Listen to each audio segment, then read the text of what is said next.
Neal, one of the questions that we've received through the poll is, what do you do when you get writer's block? Or do you get writer's block? I don't like to consider it writer's block, because I think when you think of it as something that's blocking you, then it gives you permission to throw up your hands and say, oh, I'm blocked, I can't solve the problem. I like to think of it as writer's cliff. Oh. Because when I usually know the whole story when I start writing, or at least I've tricked myself into thinking I know the story.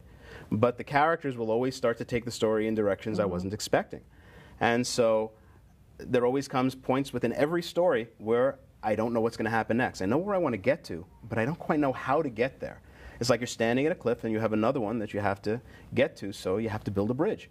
And building a bridge can mean a whole variety of things. It could mean doing more research about the subject that you're writing about. It could be, you know, learning about the place where the story is taking place. When I was working on a book called Downsiders, which is about a civilization beneath the streets of New York, I was not feeling that the world was feeling real enough to me, and it was also feeling just like it was feeling like it was very derivative of other underground types of stories.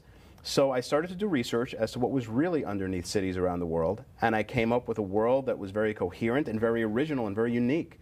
And I wouldn't have been able to come up with it had I not done that research. So in that case, building the bridge over Writer's Cliff meant doing research. Sometimes you just have to start out in different directions and write in one direction, then throw it away, write in another one, and just keep going through that brute force method until you finally come up with the one that works. And I've done that many times too.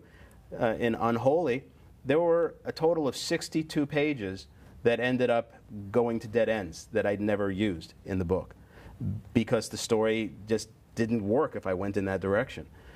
So that in that case, it took me 62 pages to build that paper bridge over Writer's Cliff. I agree with you. I like Writer's Cliff as a philosophy on that much more than I like Writer's Block. It's certainly more productive. Yes.